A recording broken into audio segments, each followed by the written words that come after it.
আসসালামু আলাইকুম। আজ আবারও ফিরে আসলাম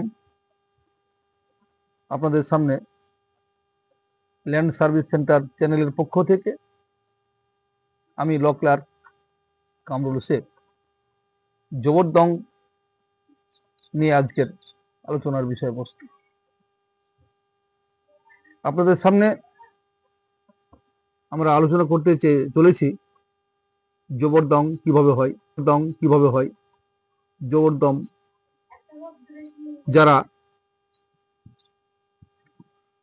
কোনো এক ব্যক্তির দুর্বলতার সুযোগ পেয়ে বাড়ি দখল করে নেওয়া যায়, বা কোনো এক ব্যক্তি দীর্ঘদিন যাবৎকাল ধরে তার জমি জায়গা বাড়িঘর ছেড়ে চাকরির সুবাদে হোক বা ব্যবসার সুবাদে হোক এক দেশ থেকে অন্য দেশে যায়, তখন তার সেই সব জমিগুলো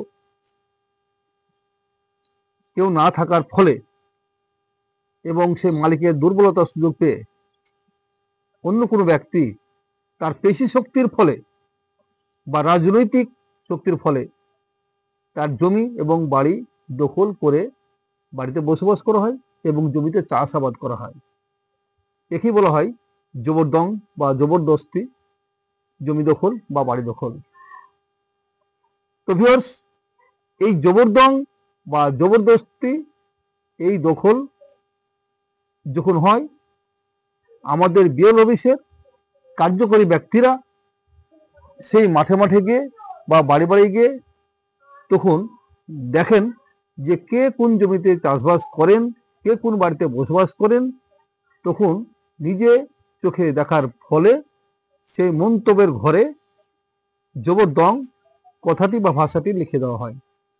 তখন থেকেই সেই জবরদস্তিকারী বা জবরদংকারী তার নামে কাগজ কলম তৈরি হয়, তখন তাহাকে জবরদং বলা হয়।